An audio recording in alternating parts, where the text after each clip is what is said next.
California, the whole West Coast, I mean, including Colorado. Oh, there's a bee. Colorado, Washington State, Oregon State, California, we've all been dealing with these wildfires. I mean, literally, whole communities burning. I've been meeting with firefighters who are fighting these wildfires who have lost their homes while they're fighting these fires. There are firefighters that have perished. My brother-in-law is a firefighter in California. In the Gulf Coast states, we have, it's not a fly.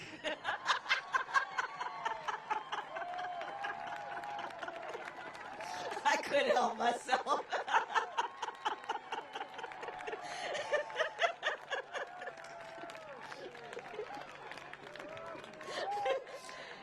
In the Gulf Coast, we've got whole communities ravaged by the storms. In the Midwest, farmers who have lost whole seasons of crops because of the floods. This climate crisis is real, and it is threatening our very existence on this God-given earth, and we need to deal with it. So on the one hand, you have Joe Biden, who says, let's embrace the science, let's acknowledge it, and let's also see this as an opportunity in so doing to create jobs and invest in America's infrastructure, invest in renewable energy, and in that way partner up with all of our friends in the building trades and partner up with all of the smart folks who understand this is about upskilling and about expansion of jobs and creating good-paying jobs that will contribute to what we all need in terms of clean air and clean water. On the other hand, you have Donald Trump, who, okay, so on the issue of the wildfires, right, so he got interviewed, and I'll paraphrase, but essentially the journalist, said, so, the scientists are saying that the wildfires, there's this extreme climate changes, and that's a large contributor, and what do you have to say about that? The President of the United States, who is also the Commander-in-Chief, said, science doesn't know. He's the President of the United States of America. Science doesn't know. There are clear contrasts. Yeah, he said that too, right, exactly. There's a very clear choice in this campaign and this election that will be over in 9 days. This election will be over in 9 days. And in these next 9 days, we have the ability to determine the course of our country for generations to come. Everything is at stake in this election. Everything is at stake in this election. And so I'm here to thank you, Troy, for what you all have been doing, and I know are pledged to doing, standing out here this Sunday afternoon, it's cold, and knowing that it's going to be about all of us doing everything we can to fight for this country we love.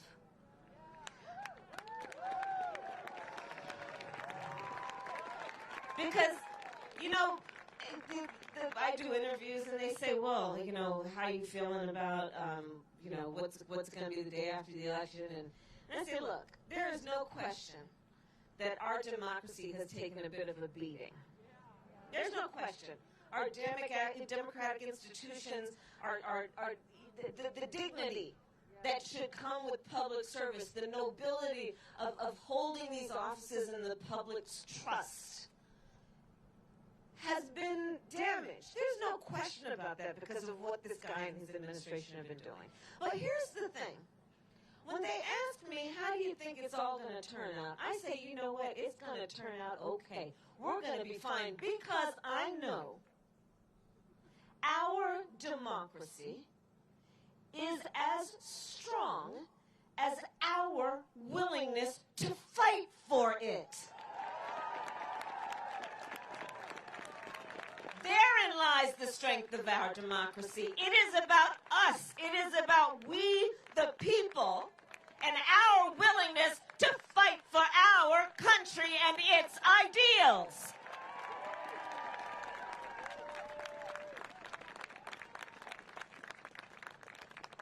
And so that's where we are.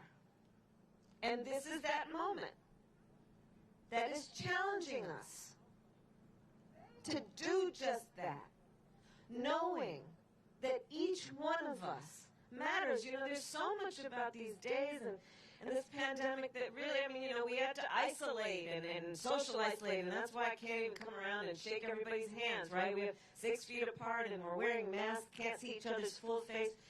You know, it sucks. It really does in so many ways, just to be frank, right? And it has made a lot of folks feel alone. And so we have to remember, in moments like this, we are not alone. And that we are all in this together.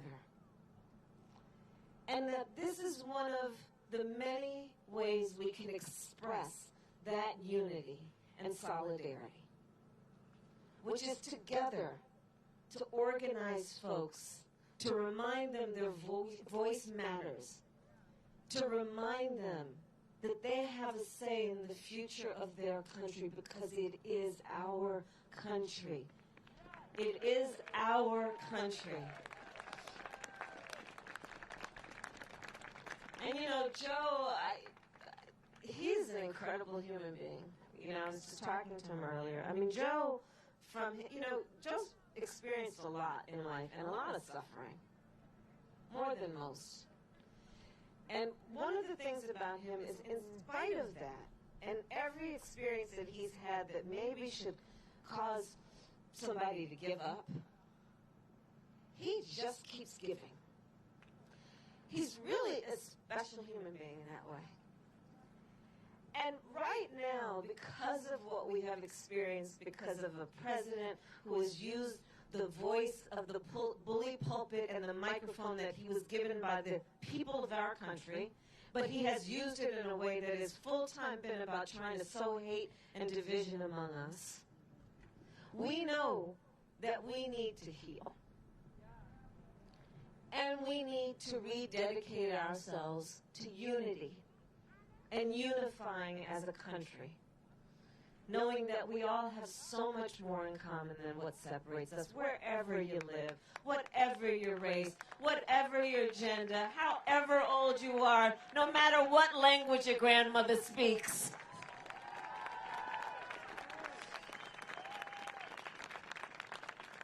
And so we have a choice in front of us, and we have power, and we have agency. And you know, on the issue of voting, I've been traveling around the country. Just in the last week, I've been in North Carolina, Florida,